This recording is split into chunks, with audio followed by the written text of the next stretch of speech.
Aujourd'hui, on voit sur TikTok quelque chose qui est en train de remettre en question cette notion de 100% local, 100% artisanal, surtout dans les produits de luxe, comme quoi ça serait un mythe. Alors, on va aborder tous ces sujets-là. D'abord, je vous souhaite la bienvenue sur Point de Rupture. Alors, rejoignez-moi pour prendre un café, pour prendre un thé, boire ce que vous voulez, mais surtout pour qu'on puisse discuter de choses très importantes.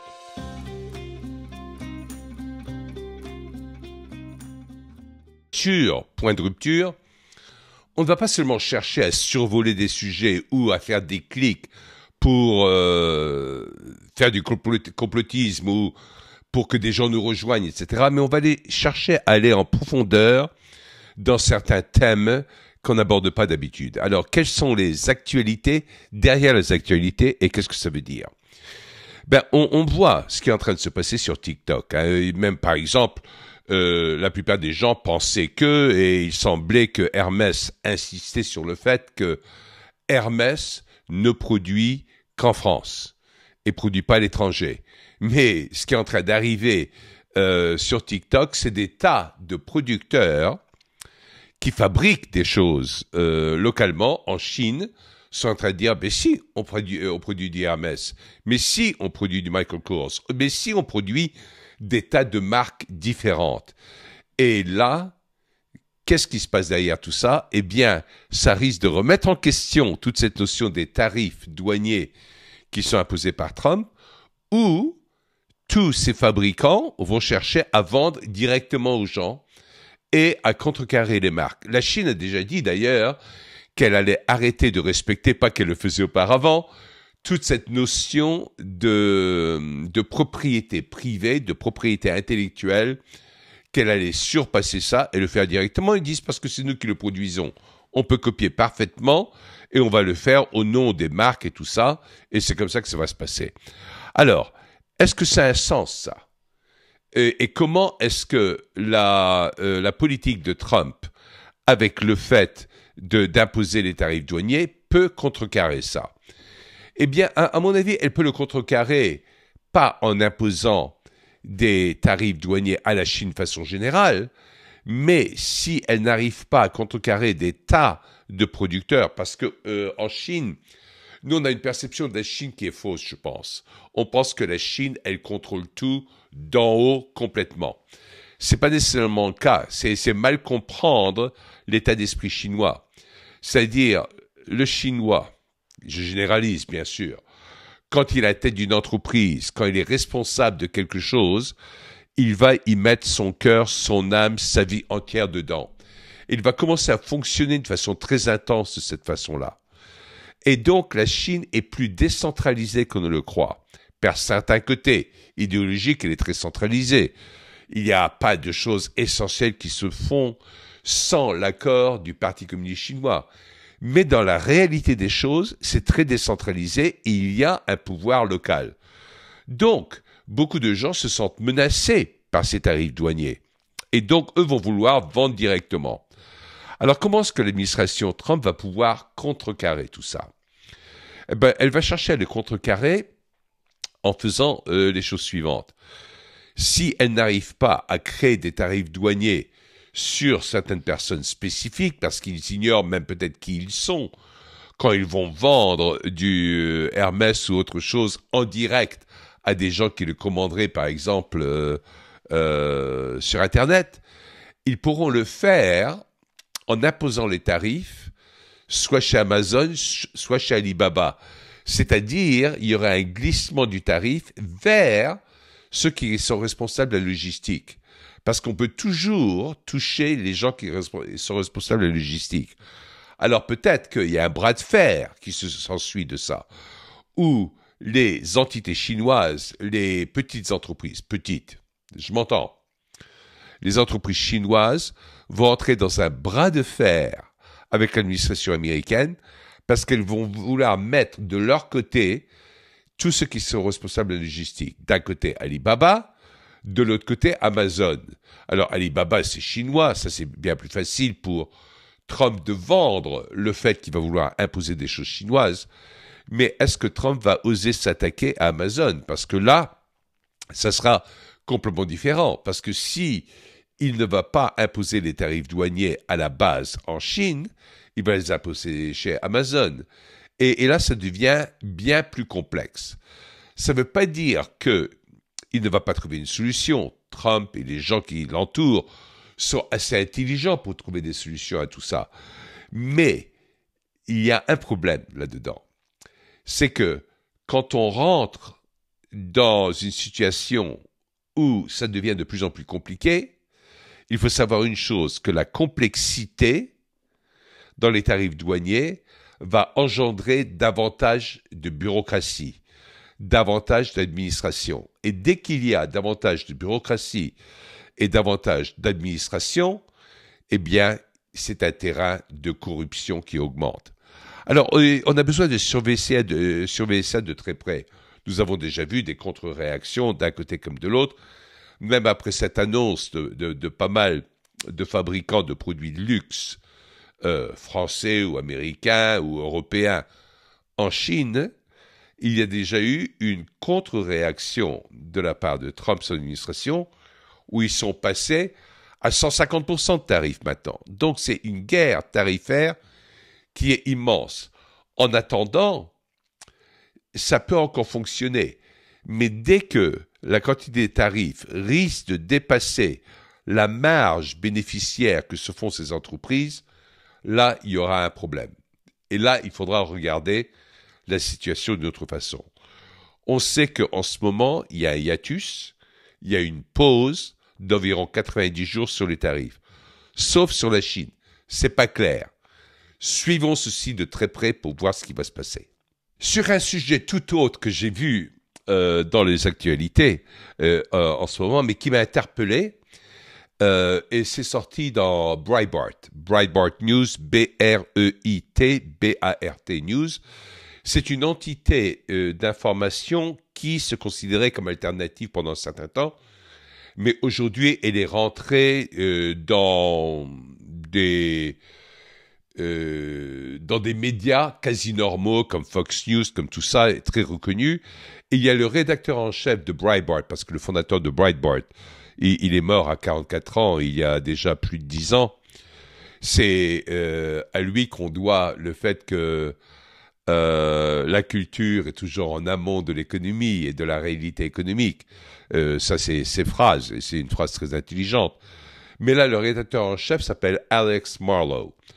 Et dans son éditorial, il a sorti une nouvelle qui avait déjà été dite auparavant, mais qui ne semblait pas aussi scientifique et aussi basée. Et là, il y a une autre nouvelle scientifique qui est sortie, où ils ont étudié ce qui se passe au moment de la conception, c'est-à-dire au moment même où le spermatozoïde pénètre l'ovule, et donc ça crée le zygote, où il y a beaucoup de gens qui croient que c'est le moment auquel commence la vraie vie. C'est pour ça que tous les gens qui sont anti-avortement considèrent qu'il ne doit pas y avoir d'avortement parce que la vie a déjà été créée. Eh bien, on associe souvent la vie à la lumière, à quelque chose de différent. Et là, à ce moment-là, il y a comme un éclair de lumière qui se fait à cet endroit-là. Et il y a des scientifiques qui ont réussi à l'identifier, à l'isoler et à le montrer. Alors comment, ne me demandez pas, par des films, etc., dans ce genre de situation, mais c'est très intéressant. Donc je vous encourage à regarder cet article parce que pour moi, il est très intéressant. Plus on va avancer vers des découvertes de ce genre, plus il va y avoir des idées sur lesquelles on croyait que les débats étaient totalement clos. Par exemple, aujourd'hui, en France, c'est politiquement suicidaire de s'opposer à l'IVG, c'est accepté, c'est comme dans des tas de choses comme la notion d'un gouvernement laïque et tout ça, etc. Tout ça, on n'a pas le droit d'y toucher en France. Mais au fur et à mesure qu'on découvre certaines choses, bien ça va remettre pas mal de choses en question. Tout à l'heure, on va voir également certaines choses qui vont être très intéressantes. En attendant, il faut voir que la gauche américaine, le Parti démocrate, a contre-attaqué la communication de Trump. Ils comprennent aujourd'hui que Trump, c'est pas seulement ses décisions qui sont importantes, qui sont en train de retransformer la nature de la politique américaine, mais c'est surtout sa communication qui est très forte. Et donc là, on voit qu'il y a des mots très précis qui sont fournis à tous les grands médias, et partout, on entend le même mot en ce moment. Et le mot, il reste. On n'a même pas besoin de l'interpréter, mais dans la tête des gens, il reste. Et partout, dès les premières phrases, que ce soit sur NBC, sur CBS, sur ABC, sur CNN, sur MSNBC, tous les médias anti-gouvernement Trump utilisent le mot chaos. Dans la première phrase, encore une des séquelles qu'il y a par rapport aux tarifs douaniers, on voit le chaos. Aujourd'hui, on ne sait pas où va l'administration Trump, c'est la définition même du chaos. Et donc cette notion de chaos qui a des implications extrêmement négatives, il est récupéré et présenté partout. Comme je vous le disais hier, les faits, l'actualité nous parlent du présent. Mais si on veut parler d'avenir, il faut s'appuyer sur les fondements mêmes, les valeurs, les principes qui nous animent, parce que c'est ce qui va donner l'avenir, et c'est ça qui est important. Donc hier, on a abordé certains éléments sur la question de virilité et de féminité. J'aimerais bien continuer là-dessus aujourd'hui en vous citant différentes choses qui influencent notre perception des choses. C'est très curieux parce que moi-même de mon vivant, j'ai vu un décalage qui a commencé et c'était très intéressant parce que ça s'est manifesté en même temps que l'écologie. Je me souviens de la première journée dite de la Terre, je crois que c'était le 20 avril 1970, c'était la première fois où ça avait lieu, et on appelait ça la journée de la Terre. Et c'est là où on a commencé à parler de la mère Terre, de la Gaïa. Et ceci était devenu une moralité en soi. C'est-à-dire, on enlevait la moralité du domaine des idées, et surtout des idées spirituelles, et donc on l'a rendu vide de tout ça, et donc ça justifie des tas d'autres choses qui sont essentiellement basées sur les émotions d'abord. Et ça, c'est une façon de détourner les décisions de la moralité virile vers quelque chose qui est bien plus vide et qui est basé uniquement sur des réactions émotionnelles. On le voit d'ailleurs dans les manifestations qu'il y a, surtout aux États-Unis, mais il y en a un peu en Europe également. Pendant un certain temps, avant qu'il ne s'associe à Trump, Elon Musk était le chéri de la gauche, de la tendance écologique. Et il fallait absolument acheter une voiture électrique. Et la Tesla était le symbole même de tout ceci. Et d'un seul coup, quand Elon Musk s'est retrouvé avec Trump, en train de travailler avec Doge pour exposer toute la corruption qu'il y avait et tout cela, ben ça justifiait une réaction émotionnelle contre lui, contre les Tesla. Et il y a énormément de violence contre les Tesla. De pauvres personnes qui avaient acheté une Tesla.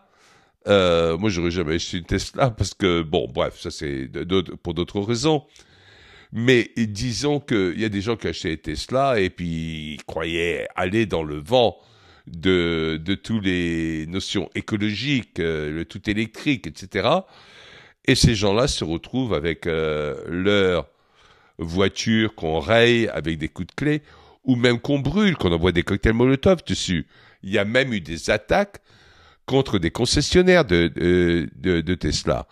Ce qui se passe, c'est que c'est un signe de la pathologie de la richesse. D'un seul coup, il n'y a plus la notion de construire, mais il y a une notion de réaction émotionnelle, réaction émotive, qui est basée sur la destruction. Vous voyez, les jeunes hommes ont été déprogrammés. Ça fait 60 ans que ça dure. D'abord, on a cherché à éliminer la compétition. Moi, je me souviens que quand il y avait des sports au lycée, à l'école, etc., aux États-Unis, La compétition était très forte, était très dure. Ça ne nous empêchait pas d'applaudir ceux qui gagnaient si on n'avait pas gagné, parce qu'on considérait que c'était une inspiration pour nous. Après, on a commencé à distribuer des prix de participation. Donc, on réduisait la notion de gagner de plus en plus. Et on a commencé à dire que l'ambition, c'était une notion patriarcale, une notion très masculine dans le mauvais sens du terme. Donc, il ne fallait pas montrer trop d'ambition parce que c'était injuste par rapport à ceux qui allaient en avoir pas trop, ou même. Ça a fini par dire que si des hommes manifestaient leur attirance envers les femmes, ben c'était presque comme un viol psychologique, un viol émotionnel. Et d'un seul coup, on commençait à être coupable de tas d'émotions. Et on voit ce phénomène se manifester, même dans les lois. Aujourd'hui, par exemple, en Angleterre, dans le Royaume-Uni, il y a des lois qui sont imposées sur un certain comportement, et c'est entre devenu des lois très anti-religieuses, pas anti-religieuses, anti-chrétiennes. Parce que il y a des photos, il y a des films où il y a la police au Royaume-Uni qui s'assoit avec des musulmans dans les rues et qui sont en train de prier avec eux, etc. Mais on est en train d'interdire la prière, même silencieuse, chrétienne.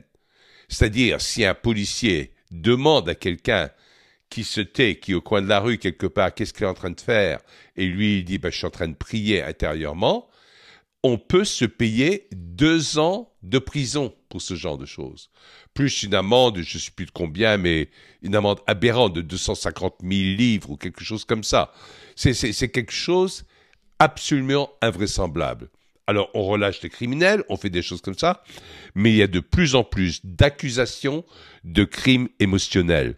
C'est-à-dire, la moralité est devenue complètement relative et l'État, dans son exécution de ces lois, peut infliger des punitions sur le fait de penser d'une certaine façon.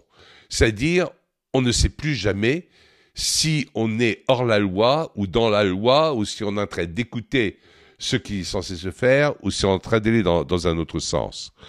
Vous savez, on a besoin de moralité pourtant.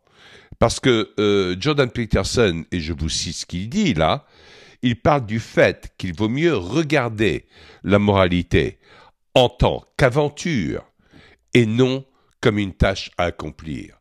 Vous voyez, la moralité, c'est pas nécessairement une destination, mais c'est tout un processus pour arriver à quelque chose. C'est un combat permanent qu'on a besoin d'avoir en soi. Et nous, dans l'Occident, on peut refuser des tas de religions, on peut refuser des croyances chrétiennes, mais l'essence même des valeurs chrétiennes existe dans l'Occident. C'est pas par hasard qu'au centre de la chrétienté, il y a la croix, et au centre d'une église, il y a cette croix, et au centre d'un village, il y a cette église. C'est comme ça que tout se construisait en permanence pendant un certain temps. Maintenant, les choses ont changé un peu. Mais ça donnait du sens à la vie. Et ce symbole de la croix était le symbole du sacrifice. Et le sacrifice est un archétype de la notion de valeur du christianisme, de valeur de l'Occident. Parce que le symbole de la croix, c'est le fait de se sacrifier pour quelqu'un d'autre. Et dans la notion de moralité, ce à quoi un homme est appelé à faire, c'est de se sacrifier pour la vérité, pour quelque chose de plus grand que lui, pour quelque chose de tellement grand que même s'il ne le comprend pas, il le ressent quelque part. Et il est habité au fin fond de son âme par cette envie de devenir un meilleur lui-même pour d'autres personnes. Vous voyez, aujourd'hui, l'Ouest est devenu faible. Et l'Ouest est faible par rapport à l'islamisme. Pas par rapport à l'islam, mais par rapport à l'islamisme, l'Ouest est faible parce qu'il n'est plus basé sur une certaine moralité. Il est devenu faible également par rapport au progressivisme. Vous voyez? Pas par rapport au progrès, mais par rapport au progressivisme qui est devenu une philosophie. Et il est devenu surtout faible face au nihilisme, parce qu'il n'y a plus de croyance. Il n'y a plus de croyance, de moralité, pour contrecarrer toutes ces tendances très destructrices qui existent autour de nous. Et ça vient tout simplement du fait qu'il y a une confusion totale dans des analyses. Aujourd'hui, à cause de la rapidité de tout ce qui se passe sur les réseaux sociaux, on confond corrélation et causation. Tout ce qu'on a besoin de faire sur TikTok, sur YouTube, sur quoi que ce soit, c'est mettre des choses en association pour créer une culpabilité. Et c'est ce qui se passe dans certaines lois. Vous voyez, on peut accuser les gens d'être chrétiens parce que c'est trop viril, c'est trop ceci, etc. et on les condamne. Par association. Et on condamne des gens sans arrêt par association. Ah, il y a quelqu'un qui s'est fait prendre en photo avec Jeffrey Epstein, donc c'est un... Vous voyez ce que je veux dire? On n'a pas le droit de prononcer ces mots, sinon on va se faire bannir également, de nouveau par association. Vous voyez ce que je veux dire? Et donc, cette condamnation par association, ça s'appelle de la corrélation, mais on confond entre corrélation et causation. Et c'est comme ça qu'il y a eu toute une tendance antichrétienne qui est née au début du XXe siècle, aussi bien aux États-Unis qu'en Angleterre, et qui ensuite est allée en Allemagne, et qui ensuite s'est répandue à travers toute l'Europe, et où il y a eu toute la naissance des eugénistes. Des personnes qui, par corrélation, jugeaient que telle race ou telle race était supérieure, inférieure à d'autres. Bon, il y a peut-être des signes extérieurs qui peuvent le démontrer. Alors, pour quelles raisons? Culture, etc., etc., situation historique. Bon, il y a des tas de raisons pour lesquelles on peut le démontrer. Mais le fait est que certaines personnes ont cherché à en tirer des conclusions et qui ont créé une grande tendance eugénique. Une des plus grandes, c'était la création des centres qui allaient pousser vers l'avortement, qui était fondé par Margaret Sanger il y a une centaine d'années, et il y a eu toutes les cliniques aux États-Unis pour l'avortement, qui s'appellent Planned Parenthood. C'est très amusant la façon dont c'est décrit. La parenté planifiée, voilà ce que ça veut dire.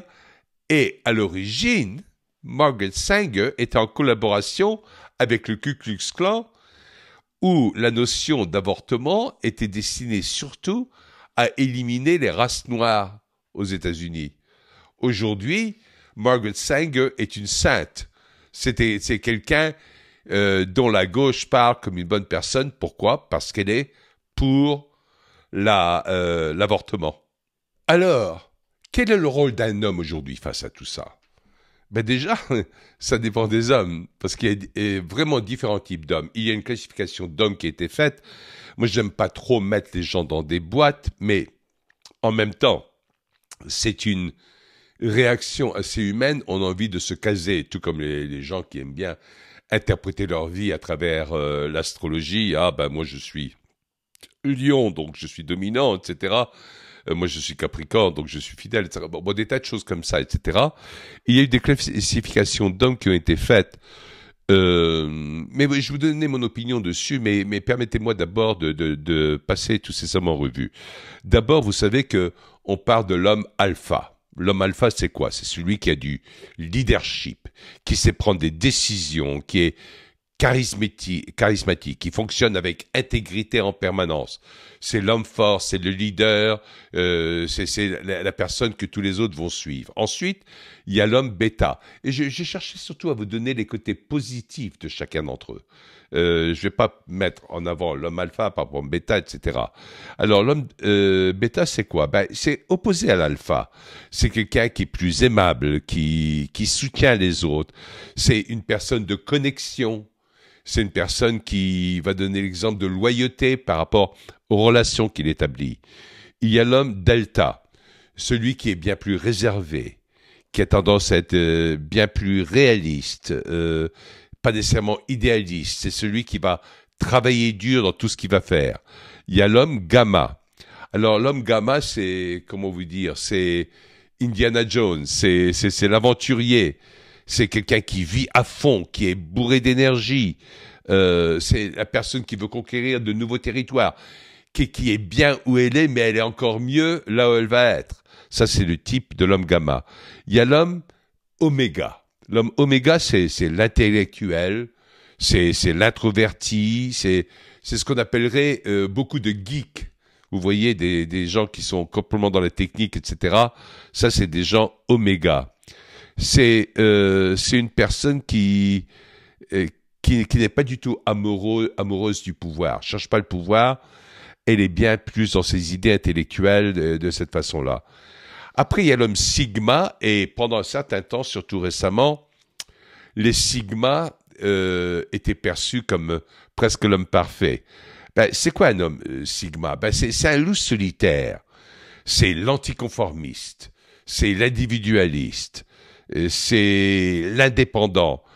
Il est un peu comme l'alpha, mais sans une nécessité de pouvoir. C'est quelqu'un qui ne va pas chercher à avoir l'approbation des autres dans toute situation. Et ensuite, ça c'est relativement récent, ils ont sorti l'homme Zeta, qui a un mélange du alpha et du sigma. Alors, pourquoi est-ce que je vous ai parlé de tout ça? Ben, si vous avez pris le temps de noter ce que chacun est, vous allez peut-être vous reconnaître dans certains d'entre eux. Mais la clé n'est pas de vous dire, moi je suis là et je me mets dans cette case, mais c'est de devenir un meilleur vous-même dans chacune de ces notions-là. Alors, je n'aime pas focaliser sur des choses négatives, mais parfois on en a besoin. Et je voudrais vous parler là, pour vous mettre en garde, quels sont tous les signes d'un homme faible, c'est-à-dire ce qu'il ne faut pas être. Alors, j'ai fait plusieurs signes, je crois que j'en ai 7, peut-être 8, je ne sais plus, mais on verra. Hein. Quels sont les signes d'un homme faible? Si vous retrouvez dans certaines d'entre elles, ben c'est des choses à corriger, de toute évidence. Un homme faible va toujours blâmer les autres pour ce qui arrive. Peut-être ouvertement, ou peut-être intérieurement. Ça revient au même. Parce que le fait de blâmer quelqu'un intérieurement, c'est le fait de se parler à soi-même pour communiquer quelque chose à l'extérieur. Ça revient au même. Numéro 2, il a besoin de l'approbation des autres. Un homme faible a toujours besoin de l'approbation des autres et ne veut pas se satisfaire lui-même dans le fait de faire ce qui est bien, ce qui est moral, ce qui est juste, ce qui est vrai. Un homme faible manque de discipline. Il sait ce qu'il doit faire, mais ne le fait pas. Ça, il n'y a rien de pire. Et ça, c'est la définition même du malheur. C'est de savoir ce qu'on a besoin de faire, de ne pas le faire. Ça crée une déchirure en soi qui nous rend faibles. Ça n'a rien à voir avec un homme faible en termes de masse musculaire, de ce qu'il représente en virilité extérieure. Mais c'est à l'intérieur que ça se passe. Un homme faible, c'est quelqu'un qui est complètement contrôlé par ses peurs. C'est quelqu'un qui ne contrôle pas ses émotions. Quelles sont les émotions principales qui vont le contrôler? C'est la colère, la jalousie et toutes les peurs et les craintes qu'il va avoir dans la vie. Ben, avouez que si vous connaissez quelqu'un qui est tout le temps peureux, qui est tout le temps en colère, qui est tout le temps jaloux, c'est pas quelqu'un qui est agréable à fréquenter. Donc ça, ce sont des choses à corriger rapidement dans votre vie, si toutefois elles risquent d'arriver à certains moments. Maintenant, si ça arrive de temps en temps, etc., vous le corrigez assez rapidement parce que vous savez que vous avez besoin de les corriger, c'est pas grave. Mais il faut pas s'y complaire, il faut pas en faire son monde, même si, au bout d'un certain temps, on est à l'aise dans ce cocon qu'on s'est créé. Un homme faible manque de raison d'être dans sa vie. Il n'a pas de sens de mission, il n'a pas de sens prédéterminé de ce qu'il a envie de réaliser. Il va, au fil du temps, dans toutes les influences, dans toutes les tendances qui se passent, et c'est pour ça que c'est quelqu'un qui peut être très facilement soumis à toute l'influence des médias et compagnie. Donc, un homme faible est facilement manipulé. Vous voyez, toutes ces choses-là nous amènent à être prisonniers de la manipulation potentielle. La faute n'est pas seulement au manipulateur, mais également à celui qui se laisse manipuler. Donc il s'agit de réagir par rapport à toutes ces faiblesses qu'on peut avoir pour ne pas être manipulé. Parce que trop souvent, on peut blâmer les autres en disant « mais c'est pas de ma faute, c'est le sort qui est ainsi, c'est mes parents, c'est la société, etc. qui m'a créé comme tel ». Un homme fort n'est pas né fort, il se fabrique fort. Et c'est là où tout change. Dans les jours qui suivent, on va continuer à développer davantage de choses sur ce thème de la virilité. J'espère que c'est quelque chose qui va vous plaire. Moi, je suis obligé de vous parler un peu plus de virilité en tant qu'homme et pas de féminité. Mais je pense que si on se concentre sur le fait d'avoir des hommes vraiment virils, ils respecteront les femmes exactement pour ce qu'elles sont. C'est-à-dire, ils leur accorderont respect, protection, tout ce qu'un homme est censé faire par rapport à une femme dans sa vie. Que ce soit sa mère, que ce soit sa femme, que ce soit ses filles.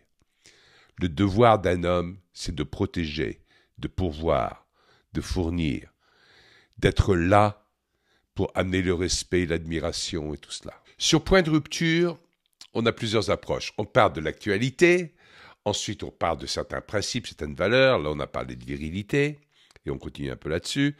Mais on va réagir également sur des choses qui apparaissent sur YouTube, sur TikTok, sur différentes choses, et qui nous sont amenées par des gens qu'on respecte quand même. Et c'est pour ça que là, je vais vous parler de Tucker Carlson. Tucker Carlson est quelqu'un pour lequel j'ai énormément de respect. Pourquoi?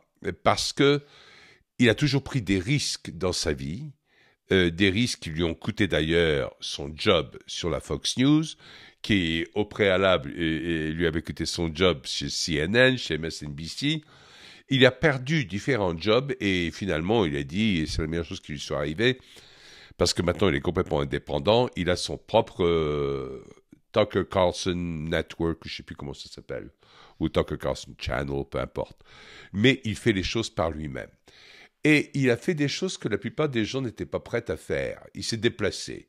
Je me souviens quand il y a 1 an ou 2 ans, ou peut-être plus que ça, il est allé en Hongrie pour interviewer Viktor Orban pendant 2 heures. Il a dit, premièrement, ça lui a ouvert les horizons complètement sur le fait de voir la Hongrie telle qu'elle existait, dans ses conversations avec Viktor Orban, ce que ça représentait. Il a fait la même chose avec une interview très longue avec Vladimir Poutine. Et ça, c'était très intéressant parce que il n'a pas fait une interview où là, il est d'accord avec Poutine sur des tas de choses. Il a même mis dans l'embarras à plusieurs situations. Bon, Poutine était très à l'aise. Il est habile en communication également. Mais Tucker Carlson va pousser les choses jusqu'au bout. Et là, la raison pour laquelle je voulais vous parler de sa dernière trouvaille, c'est que Tucker Carlson passe à confesse. C'est très à propos de parler de confession. Là, on est pendant la Semaine Sainte. Et Tucker Carlson parle de comment lui-même avait été manipulé et qu'il ne croyait pas certaines choses. Et il interviewe un ancien congressman de l'État de Pennsylvanie qui s'appelle Curt Weldon. Curt, C-U-R-T, Weldon, W-E-L-D-O-N, qui avait été congressman de la Pennsylvanie, en Pennsylvanie, parce qu'il y a plusieurs congressmen en Pennsylvanie, comme c'est quand même un des États les plus peuplés aux États-Unis, et il avait été congressman pendant 20 ans. Et les congressmen, quand ils commencent, ils vont gravir des échelons, ils vont arriver dans des comités qui les intéressent, et ensuite ils vont arriver à la présidence des comités. Et Curt Weldon était à la présidence du comité sur la sécurité nationale, donc il était très impliqué dans pas mal de choses. Et en 2006, Curt Weldon a perdu les élections alors qu'il avait toutes les raisons de les gagner. Mais il a vu que quelqu'un qui l'opposait a été complètement financé de partout aux États-Unis contre lui, et surtout qu'ils ont profité d'un scandale qui avait été fait au sujet de sa fille. Et comme dit Curt Weldon, il a fallu que je choisisse ma fille plutôt que la campagne. Mais sa fille, au petit matin, à 5 heures ou 6 heures du matin, sa maison a été envahie par le FBI et ils ont embarqué plein de documents de chez elle et ont laissé sous-entendre qu'il allait y avoir un gros scandale qui allait exploser sur la vie de Kurt Weldon par des documents qu'ils avaient trouvés chez sa fille. Alors, c'était très, très curieux comme phénomène, parce que le FBI savait ce qu'il faisait, dans le sens où il n'allait pas envahir quelqu'un qui était un congressman, et surtout de nouveau en campagne, parce que là, ça aurait pu être trop flagrant, mais en l'attaquant par le biais de sa fille, chacun a son talon d'Achille, pour la plupart des gens qui sont de bons pères ou de bonnes mères de famille, c'est leurs enfants. Et donc, il avait attaqué par ce biais-là et insinué qu'il y avait un scandale, ce qui a fait que les gens jugent d'après les scandales à la une, etc. Et puis, ça détruit toute sa campagne. Et il a été éliminé de la campagne et puis il a perdu. Ensuite, il a cherché à se battre quand même régulièrement sur pas mal de choses, mais il était complètement écarté, pas couvert dans les médias, etc. Alors pourquoi est-ce que ça arrivait à Kurt Weldon? Et c'est là où Tucker Carlson rentre dans un entretien avec Kurt Weldon, où il cherche à approfondir tout ça. Et tout a tourné autour du 11 septembre. Vous allez me dire, mais le 11 septembre, écoute, c'est il y a presque 25 ans, tu es en train de nous ramener, ou presque 24 ans, excusez-moi, tu es en train de nous ramener à des choses très anciennes, mais c'est ce qui est en train de se passer aujourd'hui aux États-Unis de façon générale. L'administration Trump a ça de fort en elle qu'elle est en train de découvrir des tas de choses où on va commencer à découvrir la vérité. Et ça, c'est essentiel. Parce que quelque chose qui est basé sur un mensonge ne peut pas continuer à exister. Et toute l'histoire du 11 septembre, c'est très dangereux pour la crédibilité américaine. C'est très dangereux pour les présidences américaines. Et là, c'est très accusateur au niveau de beaucoup de présidents. Il parle de certaines choses, par exemple que la CIA savait où se trouvait Ben Laden depuis longtemps. Il n'était pas en Afghanistan, il n'était pas au Pakistan, mais il était en Iran. Et Kurt Weldon connaît très bien l'Iran, il a écrit un livre sur l'Iran parce qu'il était allé, etc. Il dit que le peuple iranien est extraordinaire et tout ça, etc. Bon, il dit des tas de choses sur l'Iran qui sont à l'encontre de toute l'intox que l'on reçoit sur l'Iran aujourd'hui.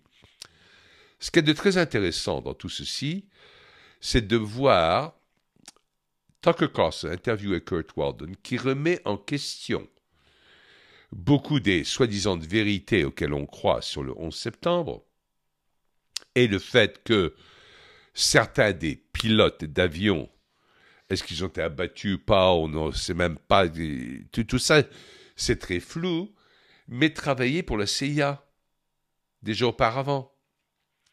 Et ça c'est très curieux. Alors est-ce qu'ils ont quitté la CIA et sont devenus des mauvais, comme on dit très vulgairement? On n'en sait rien.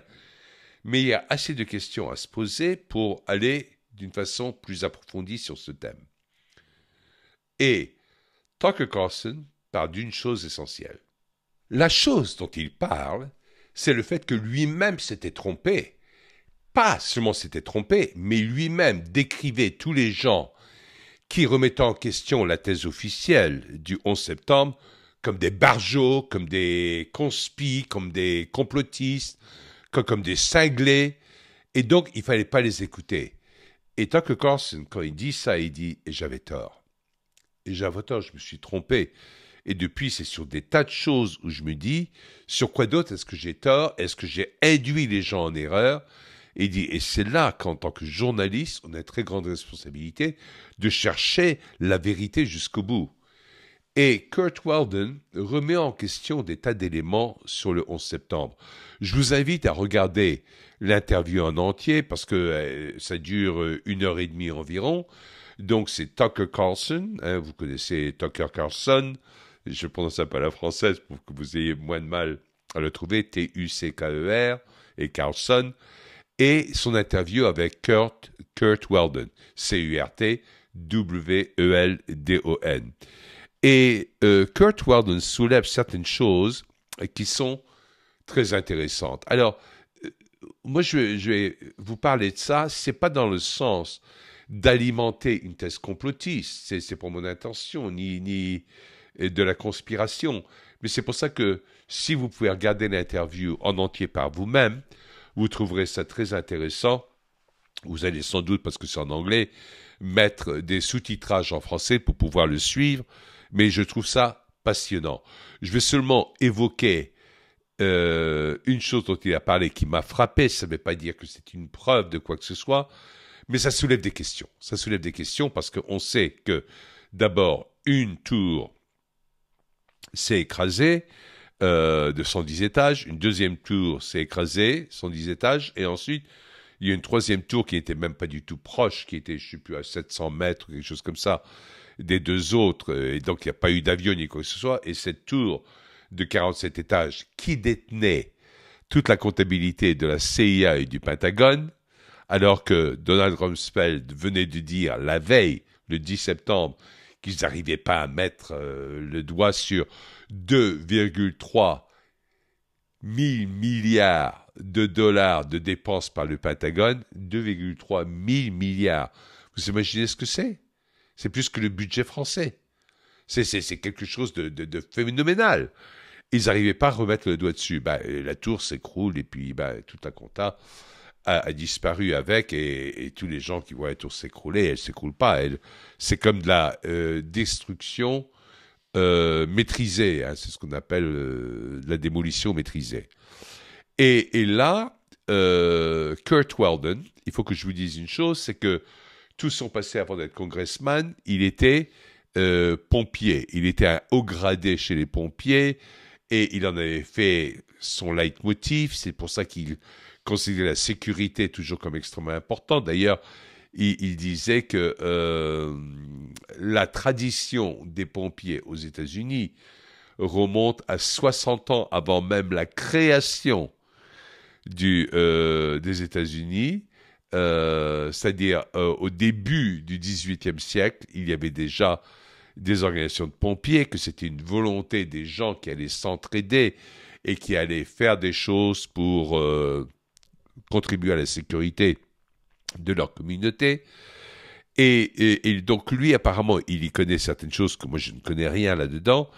Et il parle d'un capitaine des pompiers qui s'appelle Oriole Palmer, Orio, O-R-I-O, Palmer, et qui s'est retrouvé dans les tours après qu'une des tours soit frappée par un avion.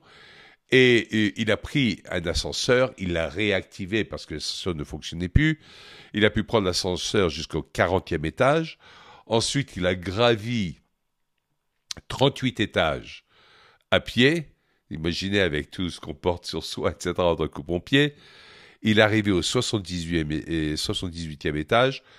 Et après avoir regardé un peu partout autour de lui, parce qu'il est en train de communiquer, et tout ça c'est enregistré. D'ailleurs, il y a un film qui a été fait par les pompiers de New York, là-dessus, qui s'appelle Calling Out, Bravo 7, et qui relate tout ceci, et le fait que Orio Palmer était en train de communiquer régulièrement, toutes les quelques minutes, au fur et à mesure qu'il montait jusqu'au 78e étage, et quand il était arrivé en haut, il a dit que, selon lui, l'incendie semblait pas si grave que ça, qu'il était parfaitement maîtrisable.